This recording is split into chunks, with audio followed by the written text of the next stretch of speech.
కదం తొక్కిన కార్మిక లోకం మహాప్రభంజనంగా విశాఖ ఉక్కు సంఘాల పాదయాత్ర. విశాఖ ఉక్కు పరిరక్షణ కోసం అఖిలపక్ష పోరాట కమిటీ ఆధ్వర్యంలో ఆదివారం చేపట్టిన మహాపాదయాత్రలో కార్మిక లోకం కదం తొక్కింది. వందలాది మంది కార్మికులు కదిలి రావడంతో జాతీయ రహదారి కిక్కిరిసిపోయింది. భారతీయ జనతా పార్టీ మినహా అన్ని రాజకీయ పార్టీల కార్మికుల పాదయాత్రకు మద్దతు పలకడంతో మహాప్రభంజనంగా సాగింది. కూర్మనపాలెం దీక్షా శిబిరం వద్ద ఆదివారం ఉదయం ప్రారంభమైన మహాపాదయాత్ర జాతీయ రహదారి గుండా వడ్లపూడి, శ్రీనగర్, పాతగాజువాక, బీహెచ్పీవీ, ఎన్ఏడీ మీదుగా జీవీఎంసీ ప్రధాన కార్యాలయం ఎదుట ఉన్న మహాత్మాగాంధీ విగ్రహం వద్దకు చేరుకుంది. ఈ మహాపాదయాత్రలో గాజువాక ఎమ్మెల్యే తిప్పల నాగిరెడ్డి, మాజీ ఎమ్మెల్యే పల్లా శ్రీనివాసరావులు పాల్గొని కార్మికుల ఆందోళనకు మద్దతు పలికారు. విశాఖ ఉక్కు పరిరక్షణ కోసం ప్రజా సంఘాలు సైతం పాదయాత్రలో పాల్గొని మద్దతు తెలపడంతో పాదయాత్ర మహాప్రభంజనంగా సాగింది. ఈ సందర్భంగా కార్మిక నాయకులు డి ఆదినారాయణ మాట్లాడుతూ కార్మికులు ఉక్కు పరిరక్షణ కోసం చేస్తున్న పోరాటాన్ని కేంద్రం ఏళ్ల తరబడి పట్టించుకోకపోవటం దురదృష్టకరమన్నారు. పబ్లిక్ రంగ సంస్థలను నిర్వీర్యం చేయాలన్న సంకల్పంతో ఉన్న బీజేపీ ప్రభుత్వానికి ఈ ఎన్నికల్లో కార్మికులు, నిర్వాసితులు బుద్ధి చెప్పాలన్నారు. విశాఖ ఉక్కు పరిరక్షణ ప్రతి ఒక్క ఆంధ్రుని బాధ్యతని గాజువాక ఎమ్మెల్యే తిప్పల నాగిరెడ్డి అన్నారు. ఈ మహాపాదయాత్రలో కార్మిక నేతలు జె అయోధ్యరాం, నీరుకొండ రామచంద్రరావు తదితరులు పాల్గొన్నారు.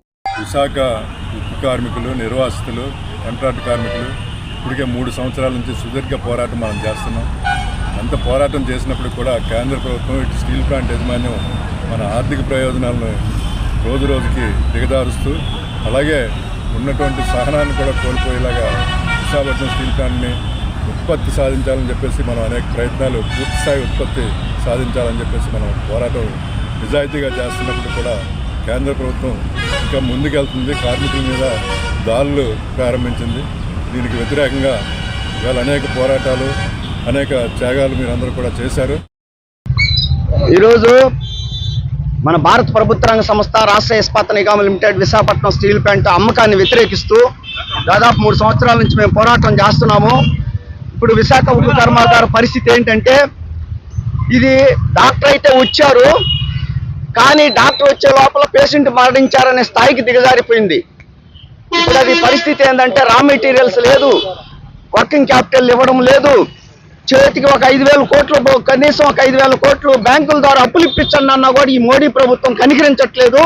మోడీ ప్రభుత్వం దేశాన్ని అమ్ముతూ మా విశాఖ ఉక్కు కర్మాగారాన్ని కూడా 3 సంవత్సరాల క్రితం అమ్మకానికి పెట్టి ఈ రోజు మమ్మల్ని ఇబ్బంది పాలు చేస్తుంది. రాబోయే కాలంలో ఎలక్షన్లు అయిపోయే లోపల విశాఖ ఉక్కును ఒక సిక్ ఇండస్ట్రీ కింద పెట్టి దానికి మందులేసినా సరే లేచి నిలబడే పరిస్థితి లేదని చెప్పి మూసేసే ప్రమాదాన్ని ఇప్పుడు ఈ మోడీ ప్రభుత్వం చేస్తుంది. ఇప్పుడు మోడీ ప్రభుత్వం కానీ కేంద్ర రాష్ట్ర ప్రభుత్వాలు కానీ విశాఖ ఉక్కును మూసేసి ఈ ల్యాండ్లు ఇవన్నీ కబ్జా చేయాలని చూస్తున్నాయి. దీనికి వ్యతిరేకంగా మేము ఈరోజు మన స్టీల్ ప్లాంట్ మా నిరాహార దీక్ష కోరమనపాలెం దగ్గర నుంచి సిటీకి పాదయాత్ర చేస్తున్నాము. ఇప్పటికైనా సరే ఎన్నికల సందర్భంగా మాకు ఈ ప్రభుత్వాలు, ఈ కేంద్ర ప్రభుత్వము 5,000 కోట్లు కనీసం వర్కింగ్ క్యాపిటల్ అమౌంట్ శాంక్షన్ చేసి 100% రా మెటీరియల్స్ ని సప్లై చేసి ఉత్పత్తి పూర్తిగా అయ్యేటట్టు చేస్తేనే ఇది మనుగడ సాగుతుంది తప్ప విశాఖ ఉక్కు ప్రాణాలతో, నిర్వాసులతో, భూమి త్యాగాలతో సాధించుకున్న విశాఖ ఉక్కు కనుమరుగైపోతుంది అనేది ప్రజలు గమనించాలి. ఇది కేవలం ఇక్కడ ప్రజలకు సంబంధించి, ఇది ఎంప్లాయీస్ కి, కాంట్రాక్ట్ లేబర్ కి సంబంధించింది కాదు. ఇది ప్రజలకు సంబంధించిన ఆస్తులు అమ్మే హక్కు ఈ బీజేపీ ప్రభుత్వానికి లేదు. ఇప్పటికైనా సరే ఈ బీజేపీకి దానికి అంటగాకుతున్నటువంటి పార్టీలు కూడా ఓడించి బంగాళాఖాతంలో తొక్కేయాలని చెప్పి ఈ సందర్భంగా మేము ఈ ప్రజలకు పిలుపునిస్తున్నాం. 30 లక్షల మంది కుటుంబాలు జీవిస్తున్నారు ఈ విశాఖ ఉక్కు కర్మ. వాళ్ళందరూ కూడా, సినిమా యాక్టర్లు కూడా ఒక్కడు పలకట్లేదు. వాళ్ళ సినిమాలు కూడా బాయ్కట్ చేయండి. ఈ మనకి విశాఖ ఉక్కుకి దూరంగా ఉంటున్నటువంటి ఈ పార్టీలు కూడా ఓడించండి ఎన్నికలను కూడా మేము ఈ సందర్భంగా పిలుపునిస్తున్నాం. విశాఖ స్టీల్ ప్లాంట్ పోరాట కమిటీ ఎప్పుడు ఏ కార్యక్రమం చేసినా సరే జనసేన పార్టీ పూర్తిగా మద్దతు ఇస్తుంది.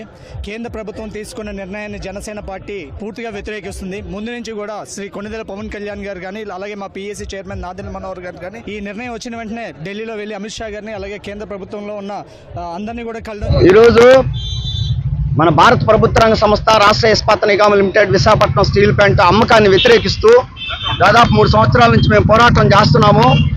ఇప్పుడు విశాఖ ఉక్కు కర్మాగార పరిస్థితి ఏంటంటే, ఇది డాక్టర్ అయితే వచ్చారు, కానీ డాక్టర్ వచ్చే లోపల పేషెంట్ మరణించారనే స్థాయికి దిగజారిపోయింది.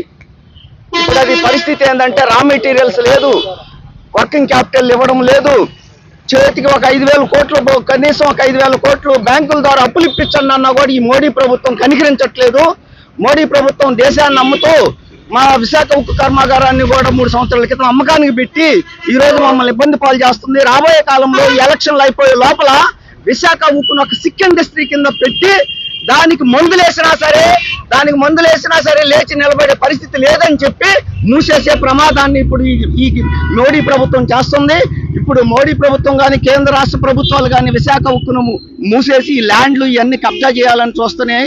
దీనికి వ్యతిరేకంగా మేము ఈరోజు మన స్టీల్ ప్లాంట్ మా నిరాహార దీక్ష కోరమనపాలెం దగ్గర నుంచి సిటీకి పాదయాత్ర చేస్తున్నాము. ఇప్పటికైనా సరే ఎన్నికల సందర్భంగా మాకు ఈ ప్రభుత్వాలు, ఈ కేంద్ర ప్రభుత్వము 5,000 కోట్లు కనీసం వర్కింగ్ క్యాపిటల్ అమౌంట్ శాంక్షన్ చేసి 100% రా మెటీరియల్స్ ని సప్లై చేసి ఉత్పత్తి పూర్తిగా అయ్యేటట్టు చేస్తేనే ఇది మనుగడ సాగుతుంది తప్ప విశాఖ ఉక్కు ప్రాణాలతో నిర్వాసులతో భూమి త్యాగాలతో సాధించుకున్న విశాఖ ఉక్కు కనుమరుగైపోతుంది అనేది ప్రజలు గమనించాలి. ఇది కేవలం ఇక్కడ ప్రజలకు సంబంధించి, ఇది ఎంప్లాయీస్ కి కాంట్రాక్ట్ లేబర్ కి సంబంధించింది కాదు.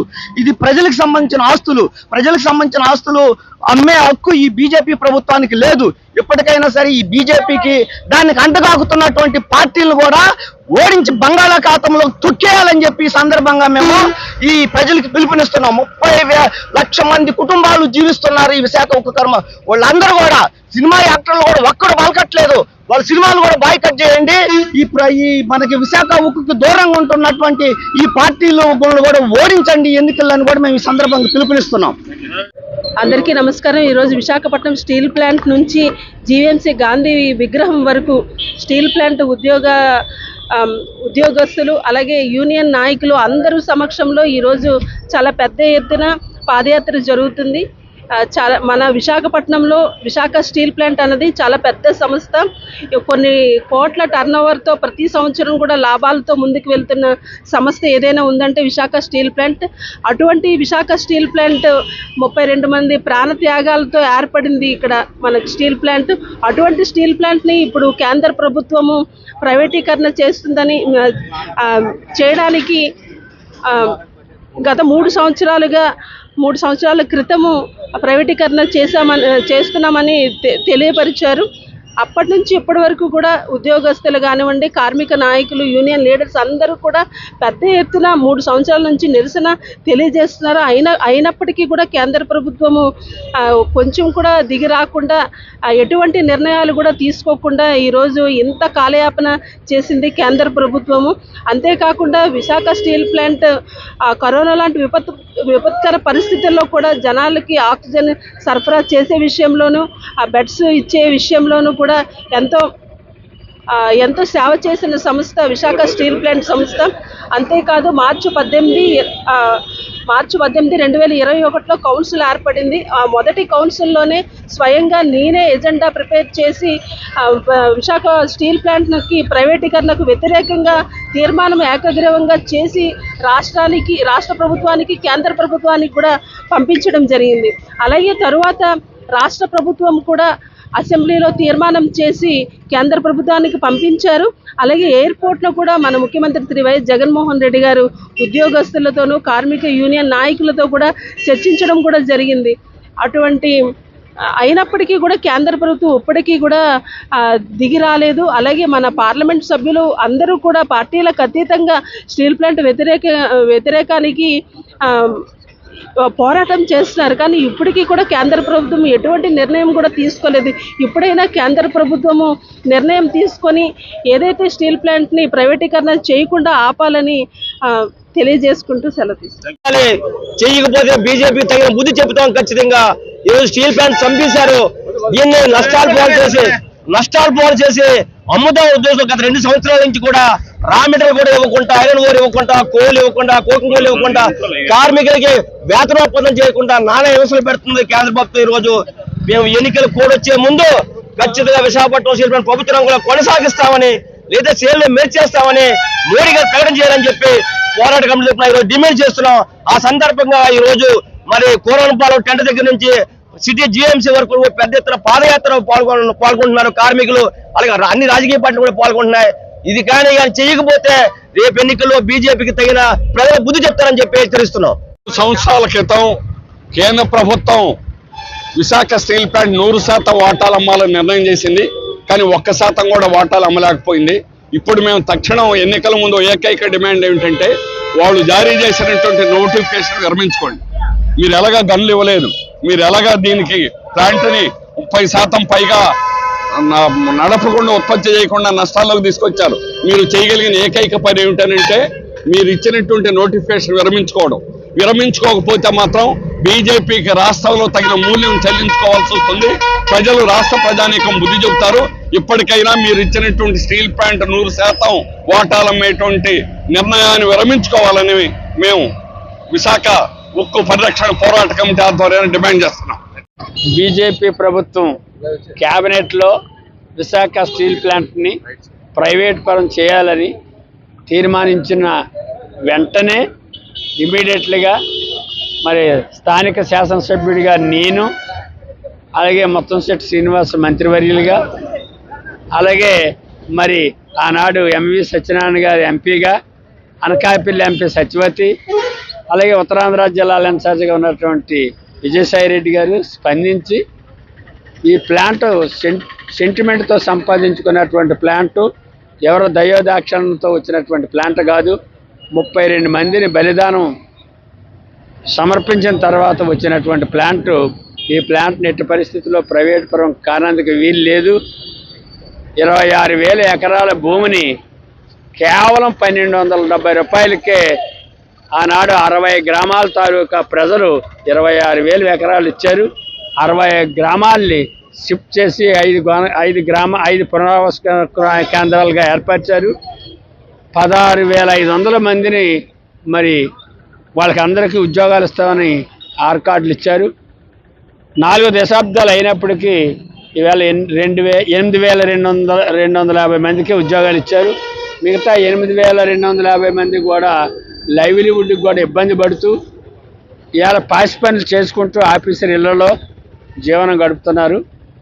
అలాగే లక్షలాది మంది ఈవేళ స్టీల్ ప్లాంట్ మీద ఆధారపడి జీవిస్తున్నారు. ఎంప్లాయీస్ కుటుంబాలు ఈవేళ 3,27,000 మంది ఓటర్లతో గాజువాక నియోజకవర్గం ఏర్పడ్డదంటే దానికి ప్రధాన కారణం స్టీల్ ప్లాంటు. ప్రధాన డిమాండ్ ఈవేళ బీజేపీ ప్రభుత్వం క్యాబినెట్ సమావేశం జరుగుతోంది. ఆ క్యాబినెట్ సమావేశంలో తీసుకున్న నిర్ణయాన్ని విత్డ్రా చేసుకోవాలని, ఏ క్యాబినెట్లో అయితే బీజేపీ ప్రభుత్వం నిర్ణయం తీసుకుందో స్టీల్ ప్లాంట్ ప్రైవేట్ పరం చేయాలని, అలాగనే దాన్ని విత్డ్రా కూడా ఈ క్యాబినెట్లోనే తీసుకోవాలని, రైతులకు ఎలాగైతే ఉపశమనం కలిగించి విత్డ్రా అయ్యారో ప్రెస్టేజ్కి పోకుండా మోడీ గారు మానవతా దృక్పథంతో ఈవేళ ఆ బీజేపీ ప్రభుత్వం కానీ ప్రధానమంత్రి గారు కానీ క్యాబినెట్లో ఈవేళ ఈ అంశాన్ని మీద డిస్కషన్ చేసి స్టీల్ ప్లాంట్ ప్రైవేట్ పరం మేము చేయట్లేదని తీర్మానం చేసి మాకందరికీ కూడా తెలుగు రాష్ట్రాల్లో ఉన్నటువంటి ఉభయ రాష్ట్రాల్లో ఉన్నటువంటి తెలుగు వాళ్ళే కాదు, భారతదేశంలో ఉన్నటువంటి తెలుగు వాళ్ళే కాదు, ప్రపంచ దేశాల్లో ఉన్నటువంటి తెలుగు వాళ్ళకి కూడా ఇది సెంటిమెంట్గా భావిస్తున్నారు. దక్షిణ భారతదేశంలో ఏకైక బిగ్గెస్ట్ స్టీల్ ప్లాంట్ ప్రైవేట్ పరం కానందుకు ఏ ఒక్కరికి కూడా మరి ఇష్టం లేని పని ఇవాళ మోడీ గారు చేయకూడదని ఖచ్చితంగా ఈ క్యాబినెట్లో విత్డ్రా అవుతున్నాం మేము తీసుకున్న నిర్ణయాన్ని ప్రకటించాలని మీ ద్వారా మోడీ గారికి, ప్రధానమంత్రికి, ఆ క్యాబినెట్కి, అలాగే మరి కేంద్ర ప్రభుత్వానికి విన్నపం చేస్తున్నాం.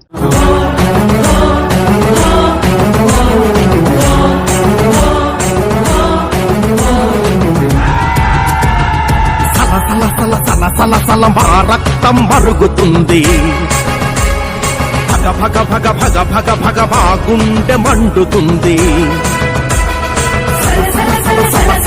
మా రక్తం మరుగుతుంది, భగ భగ భగ భగ భగ భగ మా గుండె మండుతుంది. ఎవ్వడురా అమ్మేది, ఎవ్వడురా కొనేది, ఎవ్వడురా అమ్మేది, ఎవ్వడురా కొనేది. కొంటాను కొంటానికి ఆడెవ్వడు అమ్మటానికి ఎవ్వడు వాడెవ్వడు వీడెవ్వడు నడుమ బ్రోకరోడెవ్వడు ఇది మా పౌరుల హక్కు మా విశాఖ ఉక్కు ఇది మా బతుకుల దిక్కు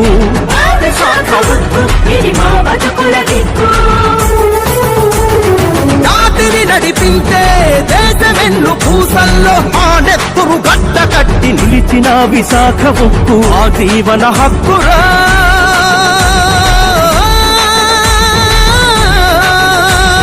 మా విశాఖ ఉక్కు మా ప్రాణ హక్కు మా విశాఖ ఉక్కు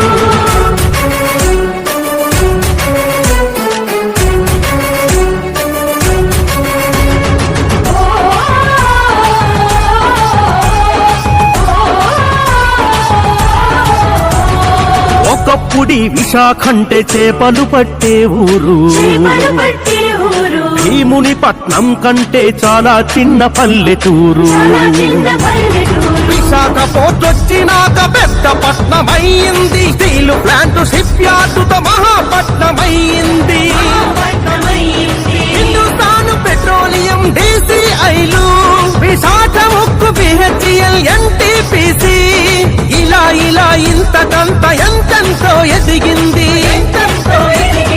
SC/ST బిడ్డలకు ఉద్యోగాలొచ్చినాయి లక్షలాది ఉత్తరాంధ్రులు ఉద్యోగులు అయ్యారు ఎవ్వడురా అమ్మేది ఎవ్వడురా కొనేది అమ్మటానికి ఆడెవ్వడు కొనటానికి ఈడెవ్వడు